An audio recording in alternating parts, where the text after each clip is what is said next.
galhos secos de uma árvore qualquer, onde ninguém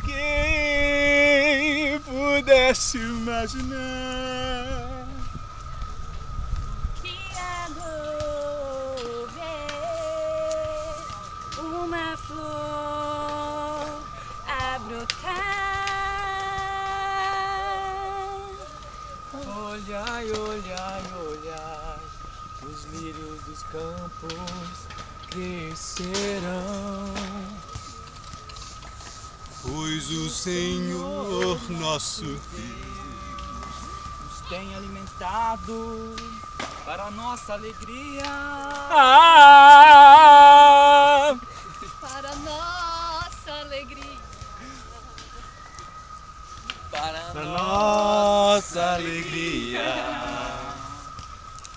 para